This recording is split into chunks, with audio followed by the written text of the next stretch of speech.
Yes people, good morning, good afternoon, good evening. कैसे सब लोग? होप सो आप सब लोग बहुत बढ़िया रहेंगे। मैं बता दूं, मैं भी बहुत अच्छा हूं। तो सबसे पहले पूछेंगे सर आपको ये क्या हो गया करके, ठीक है? तो सबसे पहली चीज बताऊं, अभी लॉकडाउन चल रहा है। लॉकडाउन में क्या करें, घर पे बैठे हैं, तो घर पे बैठे बैठे सोचा कुछ नया ट्राई करते हैं करके, ठीक है? तो आपके भाई ने आज कुछ नया ट्राई किया। चलो स्टार्ट करते हैं। एक रिवीजन करने वाले हैं आज जिस टॉपिक का, that is the capital gain. बहुत सारे इंटरमीडिएट के बच्चे हैं, उनका रिक्वेस्ट आया था कि सर आपने हर टॉपिक का रिवीजन करवा दिया, आपने कैपिटल गेन का रिवीजन नहीं करवाया, तो हमको कैपिटल गेन का रिवीजन करवा दो। तो आपके भाई ने कैपिटल गेन का रिवीजन करवाने का आपको सोचा, और उस हिसाब से मैं आपके सामने आज कैपिटल गेन टॉपिक को रिवाइज करवाने वाला हूं, ठीक है? आपको जब क्लास में मैंने पढ़ाया था, आपके रेगुलर बैच में इंटरमीडिएट में, तो मैंने आपको लिखवा के पढ़ाया था, बट मैं रिवाइज करवा रहा हूं, वो कॉम्पैक्ट से करवा रहा हूं। सेम वही है जो मैंने आपको लिखवाया था करके, ठीक है? चलो स्टार्ट करते हैं। और सबसे पहले मैं बता दूं, कैपिटल गेन की जो चार्जिंग सेक्शन होती है, दैट इज द सेक्शन 45(1). ये बोलती है कैपिटल गेन कब लगता है। तो ये सेक्शन बोलती है कि कोई भी प्रॉफिट और gain arising from transfer of capital asset taxable under the head capital gain in the year in which transfer took place. तो जिस ईयर में ट्रांसफर हुआ उस ईयर में टैक्स लगेगा। दूसरी चीज कैपिटल असेट होनी चाहिए, और तीसरा ट्रांसफर होना चाहिए। तो देखो, कैपिटल गेन आपको उस ईयर में लगेगा जिस ईयर में आपकी असेट ट्रांसफर होती है। दूसरा, कैपिटल असेट होनी चाहिए, और तीसरा उसका ट्रांसफर होना चाहिए। सर क्वेश्चन ये आता है कैपिटल असेट का मतलब क्या होता है, तो उसका डेफिनेशन दे रखा है सेक्शन 2 क्लॉज 14 में। Capital asset means property of any kind held by SSC, means all kind of property is a capital asset. जो भी प्रॉपर्टी है, means property of any kind held by SSC, whether it is movable, immovable, tangible, intangible, whether it is connected with your business और not. Means कोई property आपके business से connected है या नहीं, वो भी तुम्हारी कैपिटल असेट है। लेकिन कैपिटल असेट की डेफिनेशन में से चार चीजें अलग हो जाती थी। कौन कौन सी? सबसे पहला स्टॉक इन ट्रेड है, वो कैपिटल असेट नहीं है। दूसरा, मूवेबल पर्सनल असेट, जो भी तुम्हारा मूवेबल पर्सनल असेट है वो भी कैपिटल असेट नहीं है। लेकिन उसमें कुछ एक्सेप्शन थे, that is the jewellery, drawing, painting, sculpture, archaeological collection, any other work of art. देखो, jewellery, drawing, painting, sculpture, archaeological collection, any other work of art, ये तुम्हारी मूवेबल पर्सनल असेट है, बट ये कैपिटल असेट मानी जाएगी। But बाकी कोई भी मूवेबल पर्सनल असेट जैसे कार एंड ऑल है, उस पर कैपिटल गेन नहीं लगेगा। घर पे कार जो यूज करते हो, एसी है, फ्रीज वगैरह है, ये तुम्हारी कैपिटल असेट नहीं है, इन पे कैपिटल गेन नहीं लगता। तो देखो बेटा, मैंने क्या बोला, capital asset means property of any kind held by SSC, whether it is movable, immovable, tangible, intangible, whether it is connected with business और नॉट। बट एक्सक्लूड में सबसे पहला स्टॉक इन ट्रेड। दूसरा क्या है, movable personal asset, but exception है वहां पे jewellery, drawing, painting, sculpture, archaeological collection, any other work of art. अब एक और चीज समझना, rural agriculture land in India, that is the exception.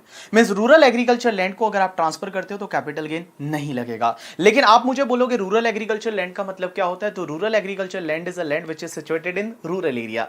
Now आप मुझे पूछोगे what do you mean by rural area, तो मैं बोलूंगा rural area is area which is not a urban area. But आप बोलोगे what do you mean by urban area, urban area is area which is not a rural area. It's not like that. Okay, so what I explain that कि rural agriculture land in India is not a capital asset. But rural area बोलते किसको है, तो मैं बता दूं, rural area वो वाला एरिया है जो अर्बन एरिया नहीं है। बट आप पूछोगे अर्बन एरिया किसको बोलेंगे, तो अर्बन एरिया को डिफाइन किया हुआ है लॉ मेकर्स ने। और लॉ मेकर्स बोलते हैं अर्बन एरिया किसको बोलते हैं, ऐसा कोई भी म्युनिसिपैलिटी का एरिया या कंटोनमेंट बोर्ड का एरिया, ग्राम पंचायत का एरिया, मींस ऐसा म्युनिसिपैलिटी का एरिया जब लास्ट जनसंख्या गणना हुई थी, लास्ट सेंसस हुआ था, उसके हिसाब से अगर उसका पॉपुलेशन, उस म्युनिसिपैलिटी का पॉपुलेशन 10,000 और मोर है, तो वो तुम्हारा अर्बन एरिया हो जाएगा। मींस उस म्युनिसिपैलिटी का पॉपुलेशन 10,000 और मोर है, तो वो तुम्हारा अर्बन एरिया हो जाएगा। अब एक चीज समझना, अगर उस म्युनिसिपैलिटी का पॉपुलेशन 10,000 और मोर है, वो urban area, if that population is more than 10,000 up to 1 lakh, तो बाहर का 2 किलोमीटर का एरिया भी तुम्हारा अर्बन एरिया में आ जाएगा। उसके बाद अगर population is more than 1 lakh up to 10 lakh, then बाहर का 6 किलोमीटर का एरिया भी अर्बन एरिया में आ जाएगा। And if that population is more then 10 lakh, तो बाहर का 8 किलोमीटर का एरिया है, वो भी तुम्हारे अर्बन एरिया में आ जाएगा। तो देखो मैंने क्या बोला, rural agriculture land is not a capital asset. Rural agriculture land को बेचोगे तो कैपिटल गेन नहीं लगेगा, but rural agriculture land is a land which is situated in rural area. But what do you mean by rural area, that is not defined in the law, law define the urban area. What do you mean by urban area, municipality का ऐसा area जहां का population 10,000 और more है, that is called urban area. If that population is more than 10,000 up to 1 lakh, तो बाहर का 2 kilometre का एरिया भी अर्बन बन जाएगा। If that population is more than 1 lakh up to 10 lakh, बाहर का 6 किलोमीटर का एरिया भी अर्बन बन जाएगा। If that population is more then 10 lakh, बाहर का 8 किलोमीटर का एरिया है, वो भी तुम्हारा अर्बन एरिया बन जाएगा। अब एक और चीज समझना, जो भी तुम्हारे गोल्ड डिपॉजिट बॉन्ड्स 1999 है and deposit certificate issued under gold monetisation scheme 2015, जो भी gold deposit bond 1999 and deposit certificate issued under gold monetisation scheme 2015, ये भी कैपिटल एसेट नहीं है, इनको बेचोगे तो भी आपको कैपिटल गेन नहीं लगेगा। एज वेल एज मैं बता दूं, इन दोनों बॉन्ड्स पे अगर आपको कोई भी इंटरेस्ट मिलता है, वो इंटरेस्ट भी पूरा एग्जेम्प्ट हो जाता है ड्यू टू सेक्शन 10(15). अब एक चीज समझना, ट्रांसफर का डेफिनेशन क्या है। तो ट्रांसफर में क्या क्या आता है, तो मैंने बोला ट्रांसफर का मतलब होता है सेल, एक्सचेंज, रेलिंक्विशमेंट, एक्सटिंग्विशमेंट और conversion of capital asset into stock in trade, compulsory acquisition of capital asset, redemption of zero coupon bonds. In case of immovable property, possession is transfer. In case of immovable property, possession is transfer, it is treated as transfer. And in case of the cooperative housing society and all, if your share certificate is transfer, it is treated as the transfer. अब एक चीज समझना, तो अगर capital asset है, transfer होता है तो कैपिटल गेन लगेगा, और कैपिटल गेन उस ईयर में लगेगा जिस ईयर में आपने ट्रांसफर किया। अब एक चीज समझना, कैपिटल असेट कितने टाइप की होती है, दो टाइप की, एक शॉर्ट टर्म कैपिटल असेट, एक लॉन्ग टर्म कैपिटल असेट। आप मुझे बोलोगे लॉन्ग टर्म शॉर्ट टर्म की जरूरत क्या थी, ऐसा क्यों किया, क्योंकि क्या होता है दोनों पे टैक्स रेट अलग अलग है। आप लॉन्ग टर्म कैपिटल गेन पे देखोगे तो 20% टैक्स रेट लगता है, शॉर्ट टर्म कैपिटल गेन पे आपको नॉर्मल टैक्स रेट से टैक्स लग जाता है करके, ठीक है। और शॉर्ट टर्म पे इंडेक्सेशन का बेनिफिट नहीं मिलता, लॉन्ग टर्म पे आपको इंडेक्सेशन का बेनिफिट भी मिलता है। अब एक चीज समझना, दो तरह की कैपिटल असेट होती है, एक शॉर्ट टर्म या लॉन्ग टर्म। कैसे पता चलेगा कोई कैपिटल असेट लॉन्ग टर्म है या शॉर्ट टर्म, तो उसके लिए एक बात समझना, इधर देखो। सबसे पहले any security listed in any recognised stock exchange in India, means any security listed in any recognised stock exchange in India, UTI का यूनिट्स एंड म्यूचुअल फंड का equity oriented unit as well as the zero coupon bonds. ये जो चार asset है कौन कौन सी, पहला security listed in any recognised stock exchange in India, दूसरा यूटीआई का यूनिट, तीसरा म्यूचुअल फंड का equity oriented unit and zero coupon bonds. इनके केस में 1 ईयर का पीरियड ऑफ होल्डिंग देखेंगे। मींस अगर आपकी असेट है वो 1 ईयर से ज्यादा के लिए होल्ड की है तो आपका लॉन्ग टर्म, और अगर मान लो 1 ईयर नहीं हुआ, 1 ईयर से ज्यादा नहीं है तो उस केस में शॉर्ट टर्म। अगर मैं इमूवेबल प्रॉपर्टी की बात करूं एंड शेयर्स ऑफ कंपनी की बात करूं, लिस्टेड शेयर को छोड़ के, shares of company and immovable property के केस में 2 इयर्स का पीरियड ऑफ होल्डिंग देखेंगे, और बाकी जितनी भी अदर असेट है उसके केस में 3 इयर्स का पीरियड ऑफ होल्डिंग देखेंगे। अब एक बात बताओ, computation of capital gain, capital gain का कंप्यूटेशन कैसे करना है, बड़ा सिंपल है। पहले ले लो full value of consideration minus transfer expenses, cost of acquisition, cost of improvement आप लेस कर दो, आपको मिल जाएगा कैपिटल गेन। अब एक चीज समझना, कभी कभी क्या होता है कि जैसे आपने कोई प्लॉट खरीदा हुआ था, प्लॉट 10 साल पहले खरीदा था, अब लास्ट ईयर आपने उस पे बिल्डिंग बनाई, अब आपने प्लॉट और बिल्डिंग को एक साथ में बेच दिया। क्वेश्चन ये आता है कि कैसे कैलकुलेट करेंगे, क्या बिल्डिंग जो है, बिल्डिंग है वो लास्ट ईयर ही बनाई थी तो बिल्डिंग पे शॉर्ट टर्म होना चाहिए, प्लॉट पे लॉन्ग टर्म होना चाहिए, तो क्या उसको अलग अलग करके करना पड़ेगा कैपिटल गेन का कैलकुलेशन, या दोनों का एक साथ में करेंगे। यहां पे एक सुप्रीम कोर्ट का जजमेंट है, वो ये बोलता है कि आपको अलग अलग करना पड़ेगा। मींस जो प्लॉट था, प्लॉट पे अलग कैपिटल गेन कैलकुलेट करो, उस पे लॉन्ग टर्म आएगा, और जो बिल्डिंग वाला पोर्शन है उस पे आपको शॉर्ट टर्म आ जाएगा। अब एक और चीज समझना, जब भी आप कैपिटल गेन का कैलकुलेशन करोगे तो कैपिटल गेन में आपको शॉर्ट टर्म कैपिटल असेट है तो आपको cost of acquisition, cost of improvement लेना है। लेकिन अगर आपकी कैपिटल असेट लॉन्ग टर्म है तो आपको इंडेक्सेशन का बेनिफिट मिलेगा, मींस आपको index cost of acquisition, index cost of improvement लेना है। But index cost of acquisition कैसे करोगे, तो सबसे पहले ले लो cost of acquisition multiply by index of the year of transfer, means जिस ईयर में ट्रांसफर किया उस ईयर के इंडेक्स से मल्टीप्लाई करो, divide by index of the year in which asset was acquired, means जिस ईयर में आपने एक्वायर किया था उस ईयर के इंडेक्स से डिवाइड कर दो, तो आपको इंडेक्स कॉस्ट ऑफ एक्विजिशन मिल जाएगा। इंडेक्स कॉस्ट ऑफ इंप्रूवमेंट कैसे कैलकुलेट करोगे, तो सबसे पहले ले लो कॉस्ट ऑफ इंप्रूवमेंट, मल्टीप्लाई करो index of the year of transfer से और डिवाइड बाय कर दो index of the year of improvement, तो आपको index cost of acquisition improvement है वो मिल जाएगा। अब एक चीज समझना, इंडेक्स नंबर है वो आपको 1-2 से दे रखा है, 1-2 है वो 1-2 से आपका इंडेक्स नंबर, 1-2 का इंडेक्स नंबर 100 है। उसके बाद में ये इंडेक्स नंबर बढ़ता है 105, 109 एंड ऑल। आपके एग्जाम के लिए जो इंडेक्स नंबर है that is the 289। For your examination your financial year is 1920 and 1920 का इंडेक्स नंबर है दैट इज द 289। अब एक चीज समझना, इंडेक्स नंबर 14/2001 से असर उससे पहले कोई एसेट खरीदा हुआ है, तो अगर उससे पहले कोई एसेट खरीदा हुआ है तो उसके लिए आपको कॉस्ट ऑफ एक्विजिशन क्या लेना है, जो उसका ओरिजिनल कॉस्ट था, और FMV as on 14/2001 whichever is higher, means आपको एफएमवी का बेनिफिट मिल जाएगा। अगर कोई एसेट है वो 14/2001 से पहले वाला है तो उसका जो भी कॉस्ट था और FMV as on 14/2001 whichever is higher है उसका आपको बेनिफिट मिल जाएगा। उसके बाद में एक चीज समझना, इंप्रूवमेंट डन बिफोर 14/2001 है वो आपको इग्नोर करना है, तो जो भी इंप्रूवमेंट 14/2001 से पहले वाला है उसको इग्नोर करना है। ऐसा इग्नोर क्यों करना, क्योंकि वो इंप्रूवमेंट का effect already FMV as on 14/2001 में आ चुका होगा, तो आपका इंप्रूवमेंट डन बिफोर 14/2001 है उसको क्या करोगे, इग्नोर। उसके बाद में यहां पे एक फर्स्ट प्रोवाइजर टू सेक्शन 48 होता है। फर्स्ट प्रोवाइजर टू सेक्शन 48 मैंने आपको रेगुलर बैच में वो सनी का एग्जांपल लेके एक बताया था। मैंने बोला था हमेशा कैपिटल गेन का कैलकुलेशन होगा वो इंडियन करेंसी में होगा, लेकिन उसका एक एक्सेप्शन है, अगर 3 कंडीशन सेटिस्फाइड होती है। अगर असेसी जो है वो अगर नॉन रेजिडेंट है, असेसी नॉन रेजिडेंट है, और असेट जो है वो डिबेंचर और बॉन्ड्स ऑफ इंडियन कंपनी है, debenture and bonds of Indian company है, एंड वो असेट है वो इंडियन करेंसी में अगर नहीं एक्वायर किया, फॉरेन करेंसी में एक्वायर किया था। मैंने क्या बोला, देखो अगर असेसी नॉन रेजिडेंट है, असेट जो है वो क्या है, डिबेंचर और बॉन्ड्स ऑफ इंडियन कंपनी है, डिबेंचर और bonds of Indian company, and वो असेट अगर फॉरेन करेंसी में एक्वायर किया था तो वहां पे कैपिटल गेन का कैलकुलेशन पहले फॉरेन करेंसी में करेंगे और उसके बाद में वापस रिकन्वर्ट करेंगे इंडियन करेंसी में। अब एक बात बताऊं, आपके इंटरमीडिएट के एग्जाम के लिए ये कन्वर्जन कैसे करना है and all that thing that is not given in your module, तो आप ये कन्वर्जन वाला पार्ट है वो आप छोड़ सकते हो, और ये वाला पार्ट है वो यू कैन स्किप दैट करके, ठीक है। चलो उसके बाद एक मैंने आपको एक चीज बताई थी कि डिबेंचर एंड बॉन्ड्स के केस में कभी भी आपको इंडेक्सेशन नहीं मिलता। जो डिबेंचर एंड बॉन्ड्स होते हैं उसके केस में आपको कभी भी इंडेक्सेशन नहीं मिलता, भले लॉन्ग टर्म है, भले पुराना वाला डिबेंचर बॉन्ड है, तो वो भी आपको इंडेक्सेशन नहीं मिलेगा। लेकिन उसके दो एक्सेप्शन थे, एक तो अगर कैपिटल इंडेक्स बॉन्ड्स है तो आपको इंडेक्सेशन मिलेगा, और दूसरा तुम्हारा sovereign gold bond issued by RBI. जो sovereign gold bond issued by RBI उसमें आपको इंडेक्सेशन का बेनिफिट मिलेगा, और कैपिटल इंडेक्स बॉन्ड्स है उसमें आपको इंडेक्सेशन का बेनिफिट है वो आपको मिल जाएगा करके, ठीक है।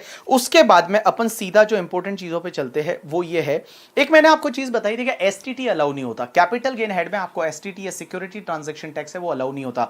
मींस एसटीटी आपने अगर सेल के टाइम पे किया तो वो ट्रांसफर एक्सपेंसेस में नहीं आएगा, और एसटीटी अगर आपने परचेज के टाइम पे किया तो वो तुम्हारी कॉस्ट ऑफ एक्विजिशन का पार्ट नहीं बनेगा। तो एसटीटी है वो एसटीटी आपको अलाउ नहीं होता है, ऐसा मैंने आपको बताया था। चलो अब एक चीज समझना, किसी भी असेट की कॉस्ट ऑफ एक्विजिशन क्या लेने का, तो मैं कॉस्ट ऑफ एक्विजिशन का मतलब वही रहता है जितने में आपने खरीदा था वो लोगे, लेकिन कुछ असेट की कॉस्ट ऑफ एक्विजिशन स्पेसिफिकली दे रखी है। सबसे पहले मैंने आपको बताया था इनटेंजिबल असेट की cost of acquisition, special case में मैंने आपको बताया था आपकी नोटबुक में। देखो इनटेंजिबल असेट्स का मतलब है goodwill of business, goodwill of business के केस में, उसके बाद में तुम्हारा ट्रेडमार्क के केस में, ब्रांड नेम के केस में, right to manufacture produce process any article and thing, simple word में patent and copyright, and tenancy right के केस में, और लूम आर्ट्स के केस में, रूट परमिट के केस में, and right to carry on any business and profession, इनकी cost क्या लेने का। देखो वापस बोल रहा हूं, पहला गुडविल ऑफ बिजनेस, दूसरा trademark brand name, patent copyright, right to carry on any business and profession, and loom hours, route permit, and तुम्हारा टेनेंसी राइट, इनके केस में कॉस्ट ऑफ एक्विजिशन क्या लेने का। तो देखो अगर ये सेल्फ जनरेटेड है तो आपको इसकी कॉस्ट निल लेना है, लेकिन अगर आपने ये असेट परचेज की हुई है तो आपको परचेज प्राइस है वो उसकी कॉस्ट ऑफ एक्विजिशन लेना है। अब एक और चीज समझना, इन असेट्स के केस में आपको एफएमवी एज ऑन 1/4/2001 भी का बेनिफिट भी नहीं मिलेगा। मींस एफएमवी एज ऑन 1/4/2001 का बेनिफिट इन असेट्स के केस में आपको नहीं मिलेगा। अब एक और चीज समझना, बोनस शेयर की कॉस्ट क्या लेना, बोनस शेयर की कॉस्ट निल लेना है। बोनस शेयर की कॉस्ट है वो हमेशा आपको निल लेना है, लेकिन एक चीज समझना, अगर बोनस शेयर है वो 1/4/2001 से पहले वाला है तो उसके केस में आपको एफएमवी एज ऑन 1/4/2001 का बेनिफिट तो मिलेगा, तो उसकी कॉस्ट हो जाएगी एफएमवी एज ऑन 1/4/2001। तो मैंने क्या बोला, बोनस शेयर का कॉस्ट निल लेने का, बट अगर बोनस शेयर 1/4/2001 से पहले वाला है तो जो एफएमवी एज ऑन 1/4/2001 है that will be the cost of acquisition of that bonus share. Sir right share की कॉस्ट क्या लेते हैं, राइट शेयर की कॉस्ट जितना आपने कंपनी को पे किया, राइट का मतलब आपको कंसेशनल रेट पे कंपनी शेयर इशू करती है, तो जो भी आप कंपनी को पे करते हो वो राइट शेयर की कॉस्ट बन जाती है। लेकिन एक चीज समझना है, यहां पे जो आप कंपनी को पे करते हो वो तुम्हारे राइट शेयर की कॉस्ट बन जाती है। लेकिन यहां पे एक चीज समझना, अगर आप वो राइट खुद नहीं लेते हो, किसी को रिनाउंस कर देते हो, मतलब मान लो मेरे को अभी रिलायंस ने राइट शेयर ऑफर किए थे, ठीक है, मेरे को वो राइट शेयर चाहिए नहीं था, मैंने वो किसी को रिनाउंस कर दिया मेरा राइट, तो अगर मैंने किसी को मेरा राइट रिनाउंस कर दिया तो वो भी तुम्हारा रेलिंक्विशमेंट ऑफ कैपिटल असेट होगा और इसमें भी कैपिटल गेन लगेगा। आपको रिनाउंसमेंट पे कैसे कैपिटल गेन लगेगा, फुल वैल्यू ऑफ कंसिडरेशन रिनाउंसमेंट, और कॉस्ट क्या आएगा निल, और रिनाउंसमेंट प्राइस जो रहेगा वही सीधा तुम्हारा शॉर्ट टर्म कैपिटल गेन बन जाएगा। यहां पे क्यों शॉर्ट टर्म कैपिटल गेन बनेगा, क्योंकि जिस दिन राइट मुझे ऑफर हुआ था और जिस दिन मैंने किसी को रिनाउंस किया उसके बीच में पीरियड है वो कभी भी 3 साल से ज्यादा नहीं हो सकता, इसके लिए यहां पे हमेशा शॉर्ट टर्म कैपिटल गेन आएगा। अब एक चीज समझना, जो रिनाउंसी है, जिसने मेरे से राइट खरीदा था, जिसने मेरे से राइट खरीदा था उसके लिए कॉस्ट ऑफ एक्विजिशन क्या आएगा, whatever he paid to me, means जो मेरे को राइट के लिए पे किया एंड जितना वो कंपनी को पे करेगा, दोनों की टोटल है वो वहां पे कॉस्ट ऑफ एक्विजिशन आ जाएगी राइट खरीदने वाले के लिए। तो जैसे मान लो रिलायंस ने मुझे राइट दिया, I transfer that right for 100 rupees to someone and company is allotting right share at 1200, तो उस पर्सन के लिए कॉस्ट क्या हो जाएगी 1300, because 100 paid to BB sir and 1200 paid to the company, so total cost will be the 1300। अब एक चीज समझना, राइट शेयर किसी भी शेयर्स के केस में आपको पीरियड ऑफ होल्डिंग कहां से लेना है, अलॉटमेंट की डेट से। मींस जिस डेट को आप एप्लीकेशन करते हो वहां से नहीं, जिस डेट को आपको अलॉटमेंट होता है, जिस डेट को आपको अलॉटमेंट होता है वो अलॉटमेंट की डेट से आपको बेटा है वो आपको वहां पे पीरियड ऑफ होल्डिंग वगैरह लेने का है। उसके बाद बाकी असेट्स के केस में आपका कॉस्ट ऑफ एक्विजिशन क्या रहेगा, जो कॉस्ट था, और FMV as on 1/4/2001 whichever is higher करके, ठीक है। और अगर मान लो आपका इंप्रूवमेंट है वो 1/4/2001 से पहले का इग्नोर करने का, वो ऑलरेडी मैं आपको बता चुका हूं। अब एक बात समझना, कॉस्ट ऑफ इंप्रूवमेंट का मतलब क्या होता है, जितना आपने कैपिटल एक्सपेंडिचर किया, जितना उस असेट के लिए इंप्रूवमेंट के लिए आपने कैपिटल एक्सपेंडिचर किया वही तुम्हारा कॉस्ट ऑफ इंप्रूवमेंट बन जाएगा। लेकिन एक चीज समझना, 3 असेट की कॉस्ट ऑफ इंप्रूवमेंट हमेशा निल लेने का, एक तो गुडविल ऑफ बिजनेस, दूसरा पेटेंट कॉपीराइट, और तीसरा right to carry on any business and profession. इसका अगर कॉस्ट ऑफ इंप्रूवमेंट हुआ है तो भी आपको निल लेने का, इग्नोर कर देने का करके, ठीक है। और बाकी वाली असेट का जो इंप्रूवमेंट है वो आपको लेने का, लेकिन 1/4/2001 से पहले का छोड़ देने का, 1/4/2001 के बाद का लेने का। अब एक चीज समझना, नॉर्मली आपको कैपिटल गेन कौन से ईयर में लगता है, तो मैंने आपको बताया कैपिटल गेन आपको उस ईयर में लगेगा जिस ईयर में आपकी एसेट ट्रांसफर होती है। तो ट्रांसफर होती है उसी ईयर में आपको कैपिटल गेन लगता है, लेकिन उसके कुछ एक्सेप्शन है। सबसे पहला एक्सेप्शन मैं बता रहा हूं 45 subsection 2, that is conversion of capital asset into stock in trade. अब एक चीज समझना, जब भी आपका capital asset stock in trade में कन्वर्ट हो जाता है तो उस केस में ट्रांसफर तो उस ईयर में माना जाता है जिस ईयर में कन्वर्जन हुआ, लेकिन आपको टैक्स उस ईयर में लगेगा जिस ईयर में आपने स्टॉक इन ट्रेड सोल्ड किया। तो जिस ईयर में आपने स्टॉक इन ट्रेड सोल्ड किया उस ईयर में आपको क्या लगेगा, जिस ईयर में आपने स्टॉक इन ट्रेड सोल्ड किया उस ईयर में आपको कैपिटल गेन लगेगा। अब एक चीज समझना, इसमें दो पार्ट में इनकम को निकालते हैं, एक तुम्हारा कैपिटल गेन और एक तुम्हारा पीजीबीपी। कैपिटल गेन कैसे निकालोगे, तो फुल वैल्यू ऑफ कंसिडरेशन क्या आएगा, FMV as on date of conversion, means जिस स्टॉक को कन्वर्ट किया उस टाइम का जो एफएमवी था that will be full value of consideration for capital gain, और cost of acquisition, cost of improvement, index cost of acquisition, index cost of improvement आ जाएगा और आपको कैपिटल गेन का अमाउंट मिल जाएगा। पीजीबीपी का इनकम कैसे आएगा, तो स्टॉक जितने में आपने सेल किया और minus FMV as on date of conversion, वो कॉस्ट बन जाएगी for the purpose of business, और वो तुम्हारा बिजनेस का इनकम है वो आ जाएगा। अब एक चीज समझना, यहां कैपिटल गेन और पीजीबीपी दोनों पे टैक्स उस ईयर में लगेगा जिस ईयर में स्टॉक को सोल्ड किया। अब एक और चीज समझना, मैं आपको बोल रहा हूं कि जिस ईयर में कन्वर्जन हुआ उस ईयर में ट्रांसफर तो माना जाएगा, लेकिन कैपिटल गेन उस ईयर में लगेगा जिस ईयर में स्टॉक सोल्ड होता है। सर एक बात बताओ, स्टॉक अगर प्रोपोर्शनेटली सोल्ड हुआ तो कैपिटल गेन भी प्रोपोर्शनेटली टैक्सेबल होगा और ये पूरा टैक्सेबल होगा? Right answer is proportionately taxable होगा। जो कैपिटल गेन है वो कैपिटल गेन भी आपका प्रोपोर्शनेटली है, वो प्रोपोर्शनेटली टैक्सेबल है, वो हो जाएगा करके, ठीक है। उसके बाद एक चीज समझना, जैसे 54 ईसी का वगैरह जो एग्जेम्पशन मिलता है, वो एग्जेम्पशन 54 ईसी का कब मिलता है आपको पता रहेगा, अगर आपने कोई इमूवेबल प्रॉपर्टी ट्रांसफर की और 6 मंथ के अंदर अंदर आपको एनएचए आरईसीएल के बॉन्ड्स खरीदने पड़ते हैं। तो एक बात बताओ, इस केस में कन्वर्जन के केस में ट्रांसफर तो ऑलरेडी पहले हो चुका होगा, ट्रांसफर तो ऑलरेडी पहले हो चुका होगा जिस ईयर में कन्वर्जन हुआ था।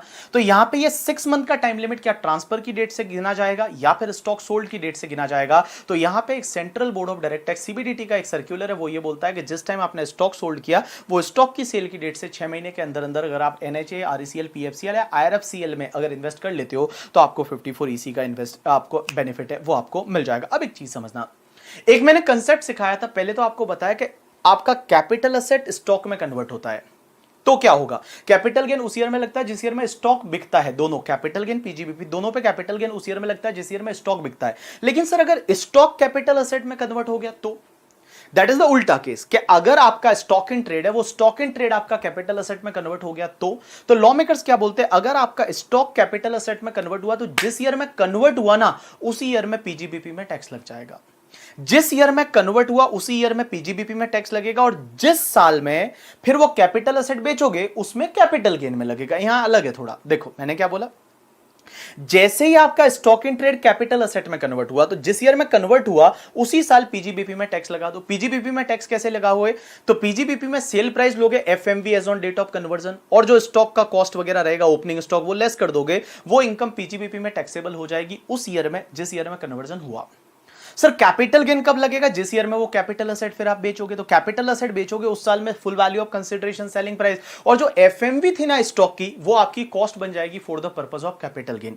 जो एफएमवी थी वो एफएमवी तुम्हारी क्या बन जाएगी, कॉस्ट बन जाएगी for the purpose of capital gain. और पीरियड ऑफ होल्डिंग कहां से लोगे, कन्वर्जन से, क्योंकि कन्वर्जन की डेट के बाद ही तो वो कैपिटल एसेट बना है, तो पीरियड ऑफ होल्डिंग आप कन्वर्जन से लोगे। मैंने एग्जांपल दे रखे, आप देखोगे तो आपको समझ में आ जाएगा। नेक्स्ट पार्ट, एक बात समझना, मैं आपको पहले क्या बता चुका हूं कि कैपिटल गेन उस ईयर में लगता है जिस ईयर में ट्रांसफर होता है, लेकिन मैं उसके कुछ एक्सेप्शन पढ़ा रहा हूं। और नेक्स्ट एक्सेप्शन आता है 45(5) that is compulsory acquisition of capital asset. अगर गवर्नमेंट आपकी प्रॉपर्टी को कंपल्सरीली एक्वायर्ड कर लेती है, जबरदस्ती वो ले लेती है, तो वो भी ट्रांसफर माना जाता है, कैपिटल गेन लगेगा। अब एक चीज समझना, यहां पे ट्रांसफर तो उस ईयर में माना जाता है जिस ईयर में आपकी प्रॉपर्टी गवर्नमेंट ने कंपल्सरीली एक्वायर्ड की, बट आपको टैक्स उस ईयर में लगेगा जिस ईयर में आपको कंपनसेशन मिलता है। जिस ईयर में आपको कंपनसेशन रिसीव होता है उस ईयर में आपको टैक्स लगेगा। अब एक बात समझना, कंपनसेशन रिसीव्ड होता है तो टैक्स कौन से ईयर में लगेगा, जिस ईयर में कंपनसेशन मिलता है।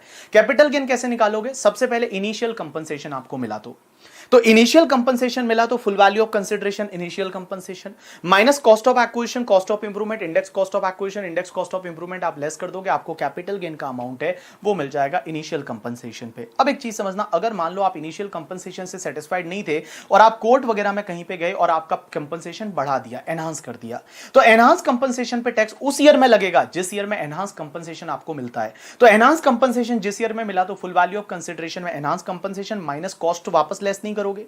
Cost of acquisition, cost of improvement वापस लेस नहीं करोगे, क्योंकि इनिशियल कंपनसेशन पे कैपिटल गेन निकालते टाइम आप ऑलरेडी लेस कर चुके होंगे। लेकिन एनहांस कंपनसेशन के सामने आपको एक चीज का डिडक्शन मिलेगा, दैट इज द लीगल और लिटिगेशन चार्जेस। अगर लीगल लिटिगेशन चार्जेस हुए तो उसका आप डिडक्शन ले लो और आपको कैपिटल गेन वहां पे भी मिल जाएगा। अब क्वेश्चन ये आता है कि सर एक बात बताओ, एनहांस कंपनसेशन पे कैपिटल गेन होगा वो लॉन्ग टर्म या short term? That depends on the original compensation पे क्या हुआ था। जो इनिशियल ओरिजिनल कंपनसेशन मिला था तब अगर लॉन्ग टर्म हुआ था तो वहां पे भी लॉन्ग टर्म होगा, और अगर पहले शॉर्ट टर्म हुआ था तो वहां पे भी शॉर्ट टर्म होगा। इन सिंपल वर्ड बताओ, पीरियड ऑफ होल्डिंग पे डिपेंड करेगा। अगर तुम्हारी जो कैपिटल असेट कंपल्सरी एक्वायर्ड की गवर्नमेंट ने वो अगर लॉन्ग टर्म थी तो कैपिटल गेन दोनों लॉन्ग टर्म होंगे, और वो शॉर्ट टर्म थी तो कैपिटल गेन दोनों शॉर्ट टर्म होंगे। अब एक चीज समझना, सर अगर कंपनसेशन इंस्टॉलमेंट में मिल जाए तो, कंपनसेशन इंस्टॉलमेंट में मिल जाए तो क्या होगा? तो देखो, अगर इनिशियल कंपनसेशन है वो इंस्टॉलमेंट में मिला तो पूरे कंपनसेशन पे टैक्स उस ईयर में लगेगा जिस ईयर में आपको फर्स्ट इंस्टॉलमेंट रिसीव होती है। क्या बोला मैंने? If initial compensation received in instalment then total compensation will be taxable in the year in which first instalment is received. जिस ईयर में आपको फर्स्ट इंस्टॉलमेंट रिसीव होती है उस ईयर में पूरे इनिशियल कंपनसेशन पे टैक्स लग जाएगा। बट अगर एनहांस कंपनसेशन इंस्टॉलमेंट में मिला तो उस केस में it will be taxable as and when receive, means जब जब मिलेगा तब तब टैक्सेबल होगा, क्योंकि एनहांस कंपनसेशन का भरोसा नहीं। इनिशियल कंपनसेशन तो गवर्नमेंट ने कमिट किया मिलने ही वाला है, तो भैया जिस ईयर में फर्स्ट इंस्टॉलमेंट मिली उस ईयर में पूरे इनिशियल कंपनसेशन पे टैक्स लग जाएगा। बट एनहांस कंपनसेशन पे टैक्स लगेगा एज एंड व्हेन रिसीव, जैसे जैसे मिलेगा वैसे वैसे टैक्स लगेगा। लेकिन एक चीज समझना, अगर आपका एनहांस कंपनसेशन मिलता है due to the interim order of any court, मैं जो वर्ड बोल रहा हूं उस पर ध्यान रखना, एनहांस कंपनसेशन अगर आपको मिलता है due to the interim order of any court, interim order का मतलब टेम्पररी ऑर्डर, अगर कोर्ट ने कोई temporary order, interim order pass करके अगर आपको कोई कंपनसेशन दिया तो वो जिस ईयर में मिलेगा उस ईयर में टैक्सेबल नहीं होगा। It will be taxable in the year in which final order is made, मतलब जिस ईयर में फाइनल ऑर्डर पास होगा उस ईयर में वो टैक्सेबल होगा। तो देखो मैंने क्या बोला, अगर एनहांस कंपनसेशन आपको इंट्रीम ऑर्डर ऑफ कोर्ट की वजह से मिलता है, मींस कोर्ट के इंट्रीम ऑर्डर की वजह से मिलता है, then it will be taxable in the year in which final order is made, जिस ईयर में फाइनल ऑर्डर बनेगा उस ईयर में टैक्स लग जाएगा। अब एक और चीज समझना, अगर आपको कंपनसेशन लेट मिलता है तो उस पे इंटरेस्ट भी मिलता है। अगर कंपनसेशन आपको लेट मिलता है तो उस पे इंटरेस्ट भी मिलता है, वो इंटरेस्ट आपके इनकम फ्रॉम अदर सोर्सेज में जाएगा और अदर सोर्सेज में आपको 50% का डिडक्शन मिल जाएगा। जैसे इंटरेस्ट 1 लाख मिला तो ओनली 50,000 है, वो 50,000 ही टैक्सेबल होगा। तो इफ लेट कंपनसेशन पे आपको इंटरेस्ट मिला तो that interest will be taxable under income from other sources and वहां पे आपको 50% का डिडक्शन मिल जाएगा। अब एक और चीज समझना, अगर मान लो कोई भी कंपल्सरी एक्विजिशन होता है और as per the right to that is right to fair compensation and transparency in the land acquisition, rehabilitation and resettlement act, that is RFCTLARR, एक एक्ट का नाम है। उस एक्ट में अगर ऐसा लिखा है कि इस कंपल्सरी एक्विजिशन पे टैक्स नहीं लगेगा तो इनकम टैक्स में उस पे टैक्स नहीं लगेगा। मींस उस एक्ट में लिखा हुआ है, भले इनकम टैक्स में ना लिखा हो बट उस एक्ट में लिखा हुआ है कि टैक्स नहीं लगेगा, तो डोंट वरी, यहां इनकम टैक्स में भी उस पे टैक्स नहीं लगेगा। अब एक और चीज समझना, नेक्स्ट पार्ट, अगर कोई भी प्रॉपर्टी है उसका डिस्ट्रक्शन हो जाता है, मींस डिस्ट्रॉय हो जाती है और इंश्योरेंस क्लेम मिलता है, तो कैपिटल गेन कब लगेगा? तो देखो नॉर्मली तो मैंने क्या बोला हुआ है कि हमेशा आपको कैपिटल गेन उस ईयर में लगता है जिस ईयर में ट्रांसफर होता है, बट ये भी उसका एक्सेप्शन है कि अगर आपकी प्रॉपर्टी का डिस्ट्रक्शन डैमेज होती है due to the 4 reason, 4 reason की वजह से, पहला नेचुरल कैलेमिटी की वजह से, दूसरा अगर राइट हो गया, तीसरा एनिमी अटैक हो गया, चौथा फायर एक्सप्लोजन। तो अगर मान लो आपकी प्रॉपर्टी है वो प्रॉपर्टी है वो डिस्ट्रॉय हो जाती है या डिस्ट्रक्शन होता है ड्यू टू द या तो नेचुरल कैलेमिटी की वजह से, राइट की वजह से, एनिमी अटैक की वजह से, फायर एक्सप्लोजन की वजह से, तो ट्रांसफर तो उस ईयर में माना जाएगा जिस ईयर में आपकी प्रॉपर्टी डिस्ट्रॉय हुई, लेकिन आपको टैक्स उस ईयर में लगेगा जिस ईयर में इंश्योरेंस क्लेम मिला। तो जिस ईयर में इंश्योरेंस क्लेम मिलेगा वो आपका ईयर में टैक्स लगेगा, full value of consideration insurance claim हो जाएगा और cost of acquisition, cost of improvement less कर दोगे, आपको कैपिटल गेन लगेगा। तो ट्रांसफर तो उस ईयर में माना जाएगा जिस ईयर में डिस्ट्रक्शन होता है, डिस्ट्रॉय होता है, लेकिन टैक्स उस ईयर में लगता है जिस ईयर में आपको इंश्योरेंस क्लेम मिलता है। अब एक और चीज समझना, नेक्स्ट सेक्शन 45(5) है, that is joint development agreement. अब एक चीज समझना, यहां पे इंटरेस्टिंग पार्ट आता है कि सर एक बात बताओ, ये जेडीए में एंटर करते हैं, आपको पता है बिल्डर के साथ में, बिल्डर को अपन जमीन दे देते हैं, बिल्डर को घर देते थे, तो बिल्डर उस पर फ्लैट बना के और फिर अपने को फ्लैट देता है। तो मैंने आपको क्या बताया अभी थोड़ी देर पहले जब ट्रांसफर का डेफिनेशन पढ़ा रहा था कि इमूवेबल प्रॉपर्टी के केस में आपने किसी को पोजेशन दे दिया तो वो तो ट्रांसफर मान लिया जाएगा, पोजेशन दे दिया तो ट्रांसफर मान लिया जाएगा, कैपिटल गेन लगना चाहिए, लेकिन इसका एक एक्सेप्शन है, दैट इज 45(5) है। 45(5) ये बोलता है कि जब भी अगर कोई इंडिविजुअल एचयूएफ, ये सिर्फ इंडिविजुअल एचयूएफ की बात करता है, अगर कोई इंडिविजुअल एचयूएफ है उसके पास कोई इमूवेबल प्रॉपर्टी है, वो इमूवेबल प्रॉपर्टी उसने बिल्डर को हैंडओवर कर दी under the joint development agreement, under the joint development agreement, तो ट्रांसफर तो उस ईयर में माना जाएगा जिस ईयर में आपने पोजीशन हैंडओवर किया, लेकिन आपको टैक्स उस ईयर में लगेगा जिस ईयर में भैया उस प्रोजेक्ट का सीसी आता है। जिस ईयर में उस प्रोजेक्ट का कंप्लीशन सर्टिफिकेट आता है उस ईयर में आपको टैक्स लग जाएगा। तो वापस बोल रहा हूं, देखो बेटा, मैंने आपको क्या बोला कि in case of the joint development agreement this section is applicable only to individual HUF. अगर इंडिविजुअल एचयूएफ ने कोई लैंड बिल्डिंग या लैंड एंड बिल्डिंग में इमूवेबल प्रॉपर्टी बिल्डर को हैंडओवर की, तो जैसे ही बिल्डर को हैंडओवर की उस ईयर में ट्रांसफर तो मान लिया जाएगा, लेकिन टैक्स आपको उस ईयर में लगेगा जिस ईयर में टैक्स आपको उस ईयर में लगेगा टैक्स आपको उस ईयर में लगेगा जिस ईयर में उस प्रोजेक्ट का सीसी आ जाता है, कंप्लीशन सर्टिफिकेट आ जाता है, उस ईयर में आपको टैक्स लगेगा। अब एक बात समझना, sir full value of consideration क्या आएगा? तो फुल वैल्यू ऑफ कंसिडरेशन उस प्रोजेक्ट में आपका जो शेयर है, मींस आपको जो फ्लैट वगैरह मिलने वाला है, उसका SDV stamp duty value as on the date on which CC is received. मतलब जिस डेट को सीसी रिसीव हुआ उस दिन उस प्रॉपर्टी में आपका जो शेयर है उसका स्टैम्प ड्यूटी वैल्यू कितना है, और प्लस अगर आपको कोई मनी भी मिल रहा है तो वो मनी भी ऐड हो जाएगा, that will be your full value of consideration. और cost of acquisition, cost of improvement जो आपका लगा था, आपने जो प्रॉपर्टी बिल्डर को ट्रांसफर की थी उसमें जो आपका cost of acquisition, cost of improvement लगा था, वो उसमें से अपन क्या कर देंगे, लेस कर देंगे। अब एक और चीज समझना, अगर आपको जो बिल्डर ने नया प्रॉपर्टी दिया, कैपिटल गेन लग गया, तो कल उठ के अगर वही प्रॉपर्टी आप वापस बेच देते हो तो उसका कॉस्ट क्या होगा? तो मैं बताऊं, जो फुल वैल्यू ऑफ कंसिडरेशन था वही उसका कॉस्ट बन जाएगा। तो जो फुल वैल्यू ऑफ कंसिडरेशन आपने लिया था for the calculating the capital gain, that will be your cost of acquisition. अब एक चीज समझना, यहां पे एग्जांपल्स वगैरह मैंने दे रखे हैं, आप उसको देख लेना। तो मैंने बोलूं कि सेक्शन 45(1) तो क्या बोलता था कि जिस ईयर में ट्रांसफर होता है उसी ईयर में टैक्स लगता है, लेकिन इसके 4 एक्सेप्शन है। जिस ईयर में ट्रांसफर होता है उसी ईयर में टैक्स लगता है, लेकिन उसके कितने एक्सेप्शन है? 4। बोलो कितने एक्सेप्शन है? 4। अब एक चीज समझना, 4 एक्सेप्शन कौन कौन सा? सबसे पहला 45(2), in case of conversion of capital asset into stock in trade, your transfer took place in the year of conversion, but tax will be paid in the year in which stock is sold. In case of compulsory acquisition of capital asset, transfer took place in the year in which your property is compulsorily acquired, but tax will be paid in the year in which compensation is received. In case of destruction of property, transfer took place in the year of destruction, but tax will be paid in the year in which insurance claim is received. And in case of the joint development agreement, your transfer took place in the year in which possession is handed over, but tax will be paid in the year in which that CC of project is received. CC of project is received, उस year में आपको tax लग जाएगा। अब एक चीज समझना, next section 45(3). 45(3) ये बोलता है कि अगर मान लो कोई भी पार्टनर है, वो पार्टनरशिप फर्म को असेट ट्रांसफर करता है, पार्टनरशिप फर्म को असेट ट्रांसफर करता है एज अ कैपिटल कंट्रीब्यूशन और अदरवाइज, या फिर मेंबर एओपी बीओआई को असेट ट्रांसफर करता है, तो उस पार्टनर के हाथ में कैपिटल गेन लगेगा। वो पार्टनर मेंबर है, उसके हाथ में कैपिटल गेन लगेगा। फुल वैल्यू ऑफ कंसिडरेशन कितना होगा पता है? Amount recorded in books of partnership firm. Means partnership firm जिस वैल्यू पे असेट को रिकॉर्ड करती है, that will be full value of consideration. अब उसका उल्टा, अगर पार्टनरशिप फर्म पार्टनर को असेट ट्रांसफर करती है ऑन द लिक्विडेशन और अदरवाइज, मींस अगर मान लो उसका लिक्विडेशन हो रहा है या कभी भी करके, ठीक है, पार्टनरशिप फर्म पार्टनर को असेट ट्रांसफर करती है तो पार्टनरशिप फर्म के हाथ में कैपिटल गेन लगेगा और फुल वैल्यू ऑफ कंसिडरेशन आ जाएगा, that is the FMV as on the date of transfer. तो देखो दो सेक्शन है, 45(3), 45(4). 45(3) बोलती है पार्टनर टू फर्म, दूसरा फर्म टू पार्टनर। पहले वाले केस में फुल वैल्यू ऑफ कंसिडरेशन आएगा, that is the amount recorded in books of partnership firm, और दूसरे में FMV as on date of transfer करके, ठीक है। नेक्स्ट सेक्शन 45(2) ये बोलती है कि अगर मान लो आपकी जो सिक्योरिटी रहती है वो डीमैट फॉर्म में रहती है। डीमैट फॉर्म का मतलब डीमटेरियलाइज फॉर्म, इलेक्ट्रॉनिक फॉर्म में। जैसे आपने आज 10,000 शेयर खरीदे, कल 15,000 खरीदे, फिर 20,000 खरीदे, फिर 25,000 खरीदे, वो तो डीमैट हो गया, जैसे आपका बैंक अकाउंट होता है वैसे। अब क्वेश्चन ये आता है, आगे जाके आपने कोई 10,000 शेयर बेच दिए, तो क्वेश्चन ये आता है कि कौन से वाले बेचे, वो कैसे पता चलेगा? तो उसके लिए आपको फीफो मेथड फॉलो करना पड़ेगा। मींस जो उस डीमैट अकाउंट में पहले आया था वो सबसे पहले बाहर जाएगा। Means you have to follow the FIFO method. Next section 50C। 50C क्या बोलती है कि अगर मान लो आप इमूवेबल प्रॉपर्टी, वो एसडीवी वाला कंसेप्ट याद आया? तो देखो 50C क्या बोलती है कि अगर आप इमूवेबल प्रॉपर्टी ट्रांसफर करते हो और आपका जो कंसिडरेशन है ना, सेल्स कंसिडरेशन, वो एसडीवी से कम है, मींस एसडीवी ज्यादा है, और एसडीवी कितना ज्यादा है पता है? सेल कंसिडरेशन के 105% से ज्यादा है। मींस स्टैम्प ड्यूटी वैल्यू जो है, वो स्टैम्प ड्यूटी वैल्यू आपके सेल कंसिडरेशन के 105% से ज्यादा है, तो stamp duty value he full value of consideration माना जाएगा। अगर आप स्टैम्प ड्यूटी वैल्यू से सेटिस्फाइड नहीं हो, आपको लगता है कि स्टैम्प ड्यूटी वैल्यू गलत है, तो उस केस में आप एओ को रिक्वेस्ट कर सकते हो। एओ आपका केस है वो वैल्यूएशन ऑफिसर को ट्रांसफर कर सकता है। अगर वैल्यूएशन ऑफिसर ने एसडीवी बढ़ा दिया तो भाई एक काम करो, वैल्यूएशन ऑफिसर के वैल्यू को इग्नोर कर दो। बट वैल्यूएशन ऑफिसर ने अगर एसडीवी कम कर दिया, वैल्यूएशन ऑफिसर ने अगर एसडीवी कम कर दिया, तो जो भी वैल्यूएशन ऑफिसर जो एसडीवी निकालेगा, that will be the full value of consideration. तो देखो मैंने क्या बोला, all people please pay attention. मैंने बोला आप अगर इमूवेबल प्रॉपर्टी बेचते हो और जो स्टैम्प ड्यूटी वैल्यू है वो कंसिडरेशन से ज्यादा है, कंसिडरेशन से कितना ज्यादा है? 105% से ज्यादा है।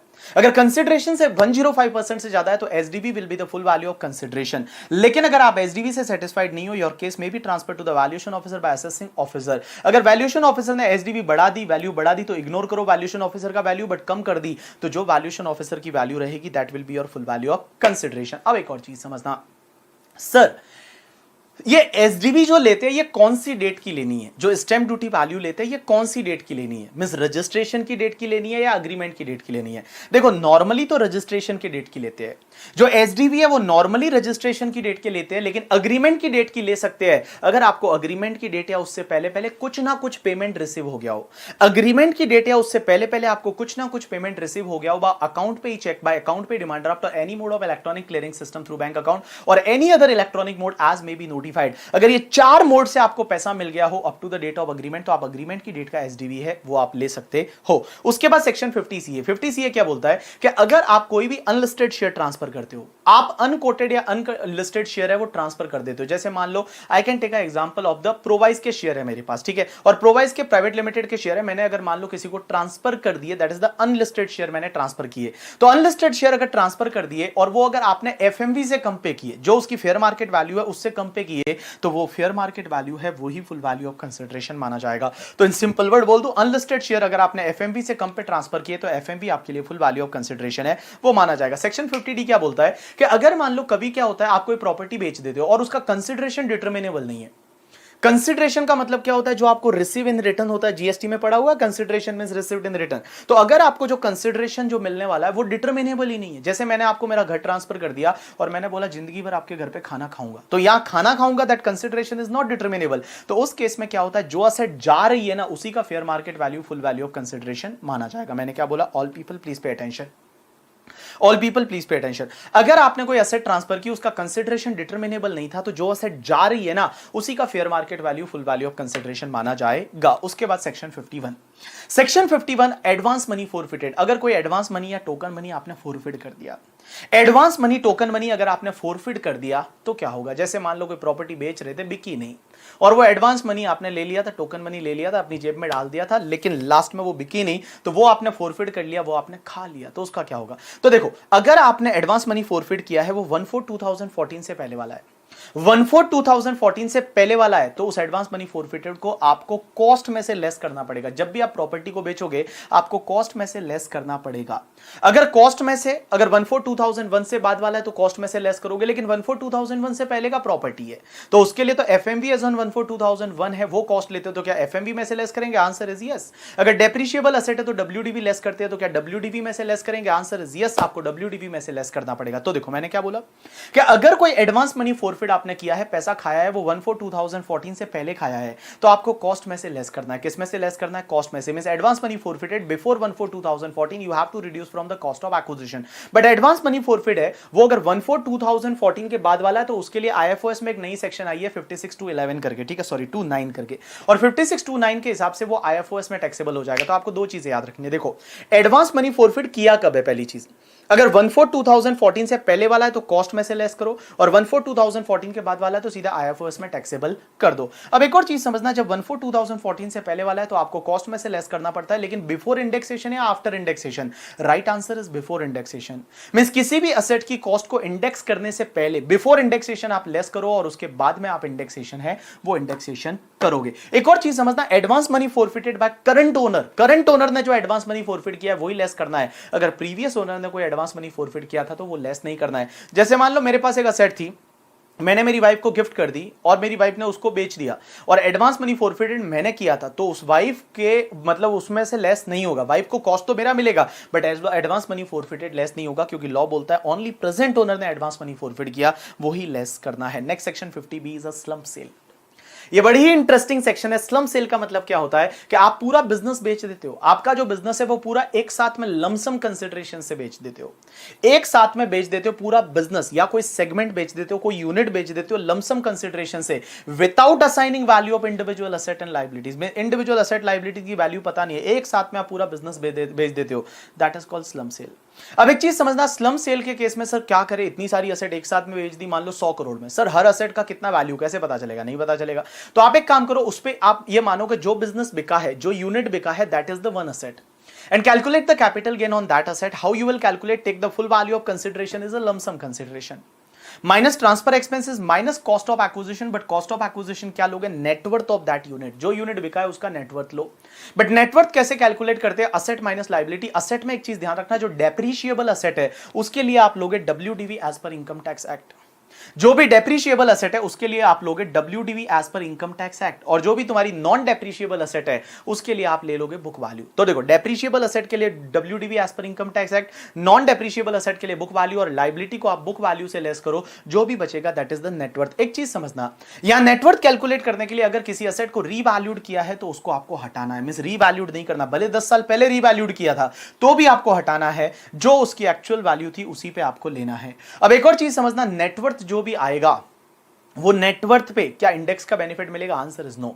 यहां पे इंडेक्स का बेनिफिट नहीं मिलता है, नेटवर्थ पे इंडेक्स का बेनिफिट नहीं मिलता। ठीक है, एक बात बताऊं आपको, मैं बोलूं दो तीन जगह ऐसी है, ठीक है, 3-4 जगह है जहां लॉन्ग टर्म हो सकता है लेकिन इंडेक्स का बेनिफिट नहीं मिलेगा। एक तो स्लम सेल, एक डिबेंचर बॉन्ड्स के केस में, एक तुम्हारा वो सनी वाला केस, नॉन रेजिडेंट है वो असेट्स बेचता है तो उस पर इंडेक्सेशन का बेनिफिट नहीं मिलता करके, ठीक है, और एक तुम्हारा 112A वाला लॉन्ग टर्म कैपिटल गेन होता है, वहां पे भी आपको इंडेक्स का बेनिफिट नहीं मिलता। अब एक चीज समझना, जो भी कैपिटल गेन आएगा वो लॉन्ग टर्म होगा या शॉर्ट टर्म, ये कैसे पता चलेगा, तो आपको ये देखना है कि जो बिजनेस आपने बेचा है, जो यूनिट आपने बेची है, वो 3 साल पहले अगर स्टार्ट किया था, 3 साल से पहले स्टार्ट किया था तो लॉन्ग टर्म होगा, और 3 साल अगर नहीं हुआ है तो उस केस में शॉर्ट टर्म होगा। मैंने आपको क्वेश्चंस वगैरह है वो इससे रिलेटेड करवा चुका हूं। ठीक है, अब एक बात समझना, सेक्शन 47, सेक्शन 47 क्या बोलता है पता है कि कुछ ट्रांजैक्शन ऐसे होते हैं जो ट्रांसफर नहीं माने जाते, उनके केस में कैपिटल गेन लगता ही नहीं।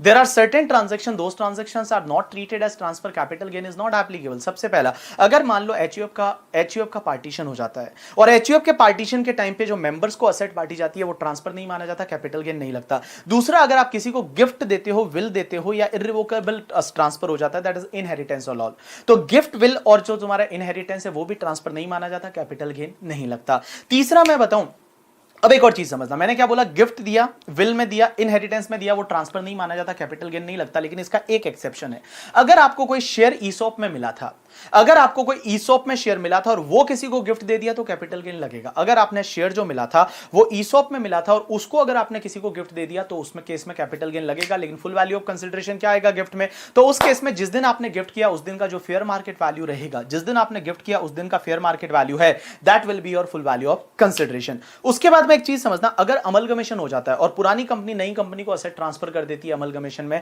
तो वो भी ट्रांसफर नहीं माना जाता। या होल्डिंग कंपनी 100% सब्सिडरी कंपनी को असेट ट्रांसफर करती है, सब्सिडरी कंपनी 100% होल्डिंग कंपनी को असेट ट्रांसफर करती है, तो वो ट्रांसफर नहीं माना जाएगा। तो मैंने क्या बोला, देखो 5 केसेस में ट्रांसफर नहीं माना जाएगा, कैपिटल गेन नहीं लगेगा। कौन कौन से 5 केसेस, वापस मेरे साथ बोलो। एचयूएफ का पार्टीशन हो जाता है, मेंबर में असेट बांटी जाती है, या किसी को आप असेट गिफ्ट दे देते हो, विल दे देते हो, इनहेरिटेंस में दे देते हो करके, ठीक है। या फिर मैंने आपको क्या बोला, अगर अमलगमेशन में असेट ट्रांसफर होती है या होल्डिंग ने 100% सब्सिडरी को या सब्सिडरी ने होल्डिंग को ट्रांसफर की, तो उस केस में ट्रांसफर नहीं माना जाता, कैपिटल गेन नहीं लगता। अब एक बात समझना, आपको जो याद रखना है वो सिर्फ यहां पे एक तो एचयूएफ वाला याद रखना है और एक आपको गिफ्ट वाला याद रखना है। देखो, अगर मैंने कोई एसेट किसी को गिफ्ट की तो ट्रांसफर नहीं माना गया, कैपिटल गेन नहीं लगा। लेकिन एक बात बताओ, आगे वाला बंदा जब भी उसको बेचेगा तो कैपिटल गेन लगेगा, आंसर इज यस। तो देखो, पहले कैपिटल गेन नहीं लगेगा, फिर अगर आप बेचोगे तो कैपिटल गेन लगेगा। कॉस्ट क्या लोगे, कॉस्ट टू प्रीवियस ओनर, जो प्रीवियस ओनर का कॉस्ट था वो प्रीवियस ओनर का कॉस्ट ले लोगे, ठीक है।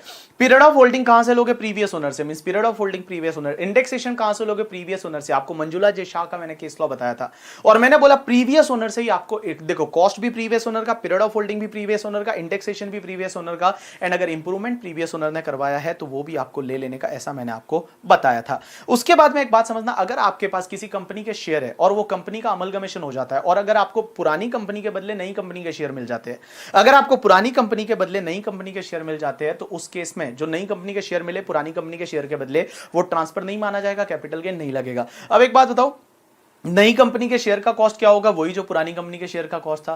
पीरियड ऑफ होल्डिंग पुरानी कंपनी के शेयर से लोगे और इंडेक्सेशन भी पुरानी कंपनी के शेयर से ले लोगे। ऐसे का ऐसे आपको डीमर्जर के केस में, जब किसी कंपनी का डीमर्ज हो जाता है, कंपनी टूट जाती है और क्या होता है कि नई कंपनी के भी आपको शेयर मिलते हैं, तो वो कोई ट्रांसफर नहीं माना जाता है करके, ठीक है। उसके बाद में ये अमलगमेशन डीमर्जर वाले पॉइंट है वो तो ठीक है। अब एक बात समझना, अगर जो आपका रूपी denominated bonds of Indian company, एक एनआर ने दूसरे एनआर को इंडिया के बाहर बेचा, ये नॉन रेजिडेंट वाला आपको है वो ध्यान देने की जरूरत नहीं है, तो भी मैं आपको एक बार बता देता हूं करके, ठीक है। क्योंकि नॉन रेजिडेंट वाला पार्ट है वो इंटरमीडिएट के लिए नहीं आता है। चलो आप एक काम करो, तो भी मैं आपको एक बार बता देता हूं। देखो, अगर कोई रूपी डिनोमिनेटेड बॉन्ड्स है इंडियन कंपनी का, इंडिया के बाहर एक नॉन रेजिडेंट ने दूसरे नॉन रेजिडेंट को बेचा तो इंडिया में टैक्स नहीं लगेगा। या गवर्नमेंट का कोई सिक्योरिटी था इंडिया के बाहर, एक नॉन रेजिडेंट ने दूसरे नॉन रेजिडेंट को बेचा तो उस पर इंडिया में टैक्स नहीं लगेगा। एक और चीज समझना, मैंने जो आपको बताया था sovereign gold bond issued by RBI, जिसपे इंडेक्सेशन का बेनिफिट मिलता है।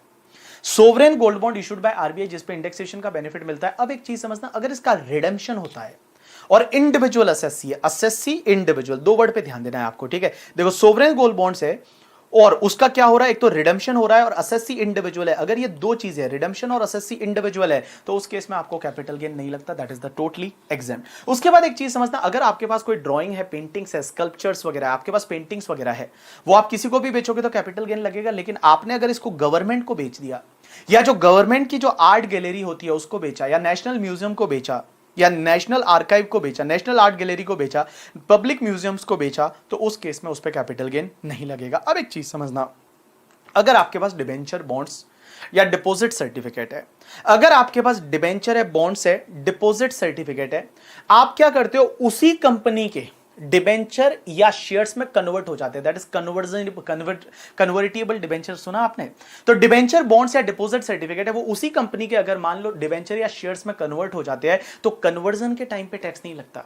जैसे मान लो रिलायंस के आपके पास डिबेंचर थे, वो डिबेंचर है वो उसी कंपनी के रिलायंस के शेयर्स में कन्वर्ट हो गए, तो कन्वर्जन के टाइम पे आपको टैक्स नहीं लगेगा। लेकिन एक बात बताओ, जब भी वो शेयर्स आप बेचोगे, जब भी जो नया वाला शेयर्स है वो आप बेचोगे तो टैक्स लगेगा। Answer is yes, capital gain लगेगा।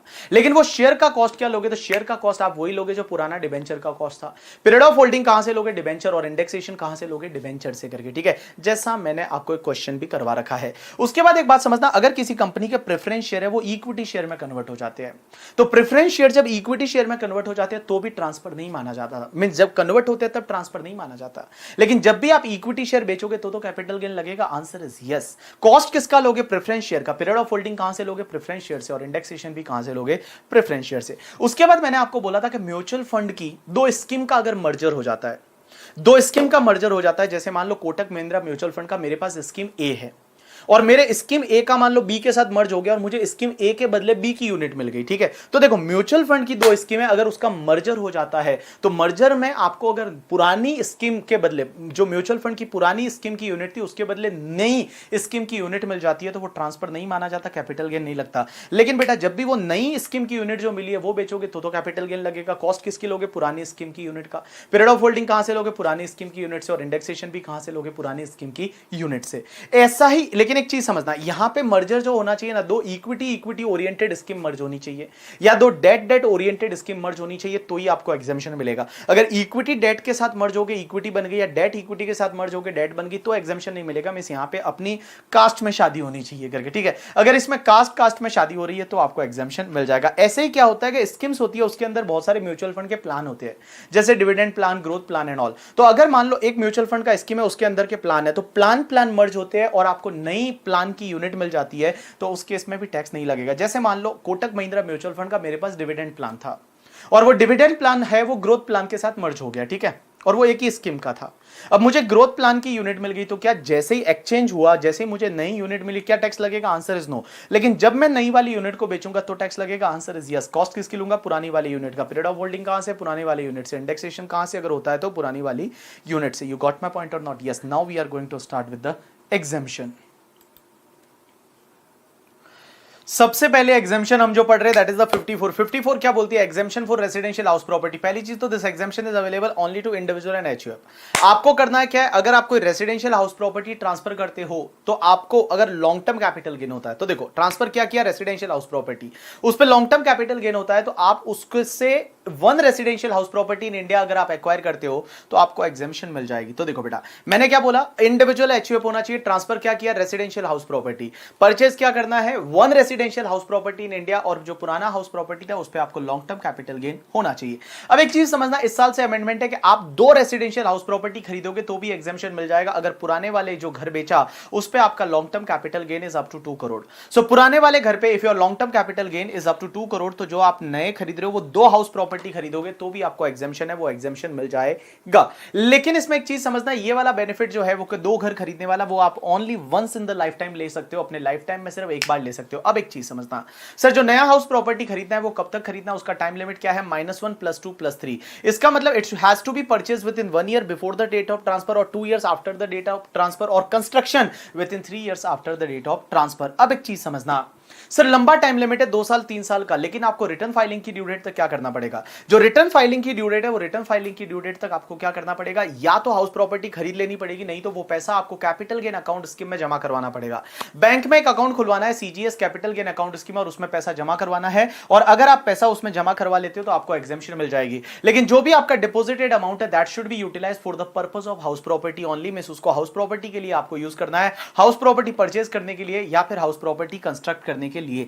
अगर मान लो उस पैसे का कभी भी मिस यूटिलाइजेशन हो जाता है तो जिस ईयर में मिस यूटिलाइजेशन हुआ उस ईयर में वापस से एग्जेम्पशन विड्रॉ हो जाएगी। अब एक और चीज समझना, वो जो पैसा है अगर मान लो 3 साल पूरे हो गए, मिस ट्रांसफर की डेट से 3 साल कंप्लीट हो गए और तब तक आपने अगर उसको परचेज कंस्ट्रक्शन में यूटिलाइज नहीं किया तो जैसे ही 3 साल कंप्लीट हुए उस ईयर में वो क्या हो जाएगा, आपके लिए वो टैक्सेबल हो जाएगा। अब एक और चीज समझना सर, एग्जेम्पशन यहां पे कितना मिलता है, तो एग्जेम्पशन मिलेगा जितना आपका कैपिटल गेन था और cost of new house property और डिपॉजिट अमाउंट जो भी है विच एवर इज लोअर वाला है वो एग्जेम्पशन मिल जाएगा। कितना, कैपिटल गेन और cost of new asset whichever is lower है उतने का आपको एग्जेम्पशन है वो एग्जेम्पशन मिल जाएगा। अब एक और चीज समझना, जो नया हाउस प्रॉपर्टी खरीदते हो ना उस पे लॉक इन लगेगा 3 साल का, उसको नए हाउस प्रॉपर्टी को आप बेच नहीं सकते विद इन 3 इयर्स। अगर आपने 3 इयर्स में नए हाउस प्रॉपर्टी को बेचा तो उस केस में क्या होगा, एग्जेम्पशन पहले जो मिला था वो विड्रॉ हो जाएगा। विड्रॉ कैसे होगा पता है कि भैया, जब भी नए हाउस प्रॉपर्टी पे कैपिटल गेन कैलकुलेट करोगे, नए हाउस प्रॉपर्टी की जो कॉस्ट लोगे ना उस कॉस्ट में से जितना पहले एग्जेम्पशन आपने ले लिया है वो लेस हो जाएगा। मींस नए हाउस प्रॉपर्टी की कॉस्ट मान लो 50 लाख था, एग्जेम्पशन आपने 30 लिया था, तो अब नए हाउस प्रॉपर्टी की कॉस्ट है वो सिर्फ 20 लाख लोगे और आपको जो कैपिटल गेन है वो कैपिटल गेन आ जाएगा। This is all about the section 54। 54 B बोलती है इंडिविजुअल एचयूएफ के लिए लगेगा, बाकी के लिए नहीं। अगर आप कोई भी अर्बन एग्रीकल्चर लैंड है वो बेचते हो और अर्बन एग्रीकल्चर लैंड बेचने पे आपको लॉन्ग टर्म या शॉर्ट टर्म कैपिटल गेन होता है और उससे आप क्या करते हो, कोई अर्बन या रूरल एग्रीकल्चर लैंड खरीदते हो तो आपको एग्जेम्पशन मिल जाएगा। लेकिन एक चीज समझना, ये एग्जेम्पशन तभी मिलेगा जो पुरानी अर्बन एग्रीकल्चर लैंड आप बेच रहे हो वो 2 इयर्स तक, ट्रांसफर की डेट से 2 इयर्स पहले के 2 इयर्स तक आपने उसको एग्रीकल्चर पर्पस के लिए यूज किया है, या तो एसएससी ने या फिर उसके पेरेंट्स ने, तो ही आपको ये एग्जेम्पशन मिलेगा। सर यहां टाइम लिमिट क्या है, नया एग्रीकल्चर लैंड कब तक खरीदना है, within 2 years after the date of transfer, transfer की डेट से 2 साल के अंदर अंदर। बाकी जो कैपिटल गेन अकाउंट स्कीम का जो स्कीम है करके, ठीक है, अमाउंट ऑफ एग्जेम्पशन है करके, ठीक है, लॉक इन पीरियड वगैरह है वो सेम वैसा का वैसा रहेगा जैसा मैंने आपको 54 में जिक्र किया था। उसके बाद नेक्स्ट सेक्शन 54D। 54D ये बोलती है this section is applicable to all assessee. ये सेक्शन बोलती है कि अगर आपका कोई इंडस्ट्रियल लैंड एंड बिल्डिंग था और उसका गवर्नमेंट कंपलसरी एक्विजिशन कर लेती है, इंडस्ट्रियल लैंड एंड बिल्डिंग का गवर्नमेंट कंपलसरी एक्वायर कर लेती है और वो इंडस्ट्रियल लैंड एंड बिल्डिंग जो है वो आपने 2 साल तक इंडस्ट्रियल पर्पस के लिए यूज किया था, उसके बाद गवर्नमेंट कंपलसरी एक्वायर कर लेती है और आप उसको लॉन्ग टर्म या शॉर्ट टर्म कोई भी कैपिटल गेन होता है उसी से आप अगर कोई another industrial land and building है कंस्ट्रक्ट या परचेज करते हो तो आपको एग्जेम्पशन मिल जाएगा। लेकिन जो नया another industrial land and building जो खरीदना या परचेज खरीदना कंस्ट्रक्ट करना है वो कब तक करना है, तो यहां पे टाइम लिमिट रहेगा 3 इयर्स का करके, ठीक है। Means 3 years from the date of transfer नहीं, यहां 3 years from the date of the receipt of compensation. Means जब आपको कंपनसेशन मिला, मींस जब भी आपको यहां पे कंपनसेशन गवर्नमेंट से मिला वहां से 3 इयर्स के अंदर अंदर आपको another industrial land and building है वो आपको कंस्ट्रक्ट या परचेज करना पड़ेगा। यहां पे एक चीज समझना, बाकी वाले जो चीजें हैं, अमाउंट ऑफ एग्जेम्पशन है, capital gain account scheme, lock in period, वो सेम वैसा ही लगेगा जैसा 54 में अपन ने पढ़ा था। Next section 54EC। 54EC is applicable to all assessee. ये सेक्शन बोलती है कि अगर मान लो आप कोई भी इमूवेबल प्रॉपर्टी बेचते हो, मींस लैंड बिल्डिंग और लैंड एंड बिल्डिंग आप बेचते हो, उस पे अगर आपको लॉन्ग टर्म कैपिटल गेन होता है और उस पैसे से आप अगर एनएचआई आरईसीएल या पीएफसीएल या IRFCL, NHI means national highway authority of India, rural electrification corporation limited, उसके बाद पीएफसीएल पावर कॉर्पोरेशन लिमिटेड करके, ठीक है, and Indian railway finance corporation limited के आप क्या खरीदते हो, बॉन्ड खरीदते हो, तो उस केस में आपको एग्जेम्पशन मिल जाएगी। अगर आप ये बॉन्ड खरीदते हो तो उस केस में आपको ये एग्जेम्पशन है वो मिल जाएगी। अब एक बात बताओ, बॉन्ड कब तक खरीदने हैं, तो बॉन्ड जो खरीदने का टाइम लिमिट रहेगा that is the 6 month from the date of the transfer. Means transfer की डेट से 6 महीने के अंदर अंदर आपको बॉन्ड्स खरीदने हैं, आपको एग्जेम्पशन मिल जाएगी। अब एक चीज समझना, यहां पे कैपिटल गेन अकाउंट स्कीम वाला कंसेप्ट नहीं चलता है, मींस 6 महीने के अंदर अंदर आपको बॉन्ड्स खरीदने ही पड़ेंगे। अब एक चीज समझना, यहां पे मैक्सिमम एग्जेम्पशन आप 50 लाख का ले सकते हो, मींस 6 महीने में जितने के बॉन्ड खरीदे मैक्सिमम एग्जेम्पशन है वो आपको 50 लाख का मिलेगा। अब एक चीज समझना, यहां पे एग्जेम्पशन कितना मिलेगा, वही कॉस्ट ऑफ लाइक बॉन्ड्स और capital gain whichever is lower, but maximum 50 lakh का आपको एग्जेम्पशन मिल जाएगा। इस बॉन्ड्स पे 5 लाख का लॉक इन लगेगा, मींस 5 इयर्स तक आप इस बॉन्ड्स को ट्रांसफर नहीं कर सकते, एज वेल एज इसको कन्वर्ट इनटू मनी नहीं कर सकते। कन्वर्ट इनटू मनी का मतलब होता है उस बॉन्ड्स के सामने आप कोई लोन वगैरह नहीं ले सकते, वो बॉन्ड्स को अगर कहीं गिरवी रख के आप उसके सामने लोन वगैरह नहीं ले सकते। अगर आपने ऐसा किया तो जितना एग्जाम्शन पहले मिला था वो वापस से लॉन्ग टर्म कैपिटल गेन बन जाएगा इन the year in which it is convert into money. Next section 54F। 54F is applicable basically only for the individual and HUF. ये सेक्शन बोलती है अगर आप कोई भी लॉन्ग टर्म कैपिटल असेट बेचते हो जिसपे लॉन्ग टर्म कैपिटल गेन होता है, उससे अगर आप one residential house property in India खरीदते हो तो आपको एग्जेम्पशन मिल जाएगी। मैंने क्या बोला? अगर आप कोई भी लॉन्ग टर्म कैपिटल असेट बेचते हो और उससे आप one residential house property in India खरीदते हो तो आपको एग्जेम्पशन है, वो एग्जेम्पशन मिल जाएगी। अब एक चीज समझना, कब तक वो one residential house property in India खरीदना? टाइम लिमिट इज -1 +2 +3 का टाइम लिमिट है, लगेगा जैसा 54 में था। बेचना क्या है? कुछ भी लॉन्ग टर्म कैपिटल असेट। खरीदना क्या है? One residential house property in India. अब एक चीज समझना, यहां पे आपका टाइम लिमिट -1 +2 +3 वाला, सर यहां पे कैपिटल गेन अकाउंट स्कीम लगेगा? Answer is yes. यहां एग्जेम्पशन कितना मिलेगा वो थोड़ा टेढ़ा है करके, ठीक है। देखो यहां एग्जेम्पशन कैसे मिलेगा, अगर मान लो आपका नेट कंसिडरेशन पूरा यूटिलाइज हो गया तो कैपिटल गेन पूरा एग्जेम्प्ट, बट नेट कंसिडरेशन अगर पार्टली यूटिलाइज हुआ तो कैपिटल गेन आपको प्रोपोर्शनेटली मिलेगा। कैसे? Capital gain multiply by cost of new asset divide by net consideration. क्या बोला? Capital gain multiply by cost of new asset divide by net consideration, इस proportion में आपको एग्जेम्पशन है, वो एग्जेम्पशन मिल जाएगा। अब एक और चीज समझना, जो नया हाउस प्रॉपर्टी खरीदते हो वो 3 साल तक बेचना नहीं है, उस पर लॉक इन लगेगा 3 साल का। अब एक चीज समझना, नया हाउस प्रॉपर्टी अगर आपने 3 साल में बेच दिया, नया हाउस प्रॉपर्टी आपने 3 साल में बेच दिया तो उस केस में क्या होगा? नए हाउस प्रॉपर्टी पे नॉर्मल कैपिटल गेन निकाल दो, बट पुराना जितना कैपिटल गेन का एग्जेम्पशन आपने लिया था वो वापस से लॉन्ग टर्म कैपिटल गेन बच जाएगा उस ईयर में जिस ईयर में आप नया हाउस प्रॉपर्टी सेल करते हो। तो मैंने क्या बोला? नया हाउस प्रॉपर्टी आपको 3 साल में नहीं बेचना। अगर आपने 3 साल में बेचा तो नए हाउस प्रॉपर्टी पे सेपरेटली कैपिटल गेन कैलकुलेट करो, वहां पे वो कॉस्ट में से लेस वेस नहीं करना है। मींस नए हाउस प्रॉपर्टी पे सेपरेटली आप कैपिटल गेन कैलकुलेट करो और जितने का पहले आपने एग्जेम्पशन लिया था 54F में वो वापस से आपका लॉन्ग टर्म कैपिटल गेन बन जाएगा उस ईयर में जिस ईयर में आप नया हाउस प्रॉपर्टी बेचते हो। अब एक और चीज समझना, 54 का एग्जेम्पशन आपको तभी मिलेगा जिसमें कुछ कंडीशन और है। पहली कंडीशन तो ये है कि इस सेक्शन ये बोलती है कि आपके पास एग्जिस्टिंग में एक से ज्यादा घर नहीं होने चाहिए। अगर आपके पास एग्जिस्टिंग 0 है ये एग्जेम्पशन ले सकते हो, एग्जिस्टिंग 1 है आप ये एग्जेम्पशन ले सकते हो। अगर आपके पास एग्जिस्टिंग में ऑलरेडी 2 है तो आप ये एग्जेम्पशन नहीं ले सकते। मतलब जिस दिन आप एनी अदर एलटीसी ट्रांसफर कर रहे हो उस दिन आपके पास एक से ज्यादा हाउस प्रॉपर्टी नहीं होनी चाहिए। अब एक बात समझना, यहां पे नए कितने हाउस प्रॉपर्टी खरीद सकते हो? सिर्फ एक ही खरीद सकते हो। नया जो हाउस प्रॉपर्टी है वो भी आप एक ही खरीद सकते हो। इसमें वो 2 करोड़ कैपिटल गेन है तो 2 घर खरीद सकते हो, ऐसा कोई फंडा है यहाँ पे 54F में नहीं है, वो सिर्फ 54 में था। अब एक और चीज समझना, अगर मान लो आप इसमें एग्जेम्पशन ले लेते हो तो जो आने वाले जो 2 साल है, जो आगे के 2 साल है करके, ठीक है, उसमें आप और भी कोई भी घर नहीं खरीद सकते। अगर आपने और कोई घर खरीदा, ये एग्जेम्पशन ले ली, ठीक है, और फिर कोई और घर खरीद लिया तो उस केस में जितना एग्जेम्पशन पहले मिला था वो वापस से विड्रॉ हो जाएगा। अब एक और चीज समझना आप लोग, एक सेक्शन होती है 1037, बड़ी सिंपल सेक्शन। अगर इंडिविजुअल एचयूएफ है, 3 कंडीशन सेटिस्फाइड होती है तो अगर आपकी अर्बन एग्रीकल्चर लैंड, देखो रूरल एग्रीकल्चर लैंड तो कैपिटल असेट ही नहीं होती, अगर अर्बन एग्रीकल्चर लैंड का आपका कंपलसरी एक्विजिशन हो जाता है, अर्बन एग्रीकल्चर लैंड का कंपलसरी एक्विजिशन हो जाता है तो आपको कैपिटल गेन पूरा एग्जेम्प्ट हो जाएगा। 3 कंडीशन सेटिस्फाइड होनी चाहिए। पहला, इंडिविजुअल और एचयूएफ है वो एसएससी होना चाहिए। दूसरा, एग्रीकल्चर लैंड 2 ईयर्स के तक आपने एग्रीकल्चर पर्पज के लिए आपने या आपके पेरेंट्स ने यूज की थी। और तीसरा कंडीशन है कि आरबीआई या सेंट्रल गवर्नमेंट है वो कंपनसेशन अगर डिसाइड करती है तो जो भी कैपिटल गेन होगा that is the fully exempt. उसके बाद अपन चलते हैं सेक्शन 112, कैपिटल गेन पे टैक्स रेट कौन सी रेट से लगता है। तो देखो, अगर मैं कैपिटल गेन पे टैक्स की बात करूं तो लॉन्ग टर्म कैपिटल गेन पे 20 लगता है, short term capital gain normal tax rate से टैक्सेबल होता है। लेकिन 2 सेक्शन होती है, एक 112 है और एक 111 है। वो क्या बोलती है समझना। सबसे पहले मैं 112 समझा रहा हूं। 112 ये बोलता है कि अगर आपको लॉन्ग टर्म कैपिटल गेन होता है 3 असेट पे, किस पे? या तो आपका इक्विटी शेयर्स पे, या इक्विटी ओरिएंटेड म्यूचुअल फंड, या यूनिट्स ऑफ बिजनेस ट्रस्ट। मैंने क्या बोला? लॉन्ग टर्म कैपिटल गेन होता है इक्विटी शेयर्स पे, इक्विटी ओरिएंटेड म्यूचुअल फंड और यूनिट्स ऑफ बिजनेस ट्रस्ट, इस पे आपको लॉन्ग टर्म कैपिटल गेन होता है। और लॉन्ग टर्म कैपिटल गेन होता है और अगर आपने इक्विटी शेयर पे परचेज सेल दोनों पे एसटीटी पे किया है, या यूनिट्स ऑफ म्यूचुअल फंड जो इक्विटी ओरिएंटेड यूनिट्स है या यूनिट ऑफ बिजनेस ट्रस्ट है उस पे सेल पे आपने एसटीटी पे किया है, तो लॉन्ग टर्म कैपिटल गेन है वो in excess of 1 lakh, 1 lakh तक टैक्स नहीं लगेगा, 1 लाख से ज्यादा वाले पे आपको 10% की रेट से टैक्स लग जाएगा। तो देखो मैंने क्या बोला कि अगर आपको लॉन्ग टर्म कैपिटल गेन होता है ऑन द इक्विटी शेयर और इक्विटी ओरिएंटेड म्यूचुअल फंड और units of business trust, sale through recognised stock exchange, equity share में परचेज सेल दोनों पे एसटीटी पे हुआ है और यहां पे जो mutual fund equity oriented units है and units of business trust है उसमें सेल पे एसटीटी पे हुआ है, तो आपका लॉन्ग टर्म कैपिटल गेन है वो इन एक्सेस ऑफ 1 लाख है वो आपका 10% की रेट से टैक्सेबल हो जाएगा। अब एक और चीज समझना, एक आईएफएससी होता है, इंटरनेशनल फाइनेंशियल सर्विस सेंटर, जो अहमदाबाद के पास गांधीनगर में है।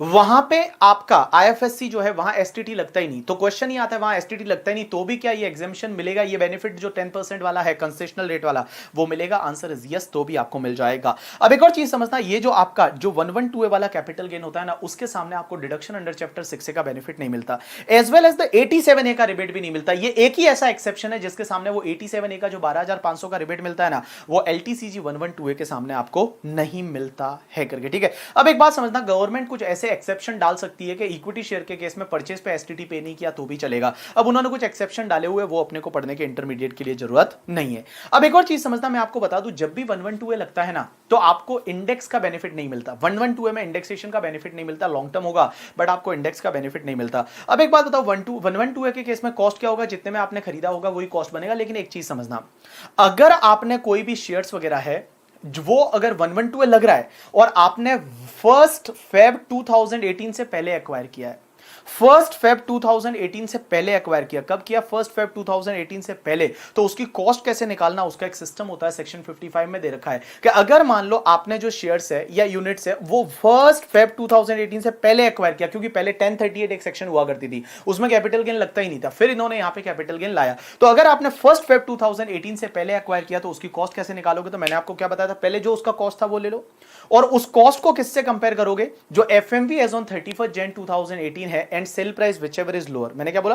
पहले कॉस्ट ले लो, ठीक है, पहले आप क्या ले लो? कॉस्ट ले लो, कॉस्ट ऑफ एक्विजिशन जो भी है वो लेके रखो, और दूसरा उसको किससे कंपेयर करोगे? उसको कंपेयर करोगे जो एफएमवी एज ऑन 31 Jan और sale value whichever is lower, और जो ये दोनों आते, दोनों में से जो व्हिचएवर इज हायर है वो आपका कॉस्ट ऑफ एक्विजिशन बन जाएगा। ऐसे मैंने बहुत सारे क्वेश्चंस करवाए हैं, और आप अपने कंपाइलर में जो देखोगे, कंपाइलर क्या, जो आपको मैंने क्लास में भी करवाए थे, इससे रिलेटेड आपको क्वेश्चन करवाए थे, तो जो कॉस्ट ऑफ एक्विजिशन है वो, और उसको किससे कंपेयर करोगे? एफएमवी एज ऑन 31 Jan 2018 और सेल वैल्यू लोअर, और जो भी आता है उसको व्हिचएवर इज हायर है वो तुम्हारा कॉस्ट ऑफ एक्विजिशन है, वो आपका बन जाएगा। लेकिन आप बोलोगे एफएमवी एज ऑन 31 January 2018 निकालेंगे कैसे? तो दो पार्ट। सबसे पहला, अगर वो लिस्टेड शेयर एंड सिक्योरिटी है, अगर वो लिस्टेड शेयर्स एंड यूनिट है, तो 31 January 2018 को जब ट्रेडिंग हुई होगी, लिस्टेड है तो ट्रेडिंग हुई होगी उस दिन, ठीक है, तो ट्रेडिंग हुई होगी, तो उस केस में हाईएस्ट कोट कितना आया था? हाईएस्ट कोट का मतलब उस दिन हाईएस्ट कौन से कोट पे वो ट्रेडिंग हुई थी करके, ठीक है, जो हाईएस्ट कोट था वो उस दिन का एफएमवी एज ऑन 31 Jan 2018 माना जाएगा। लेकिन मान लो उस दिन ट्रेडिंग नहीं हुई,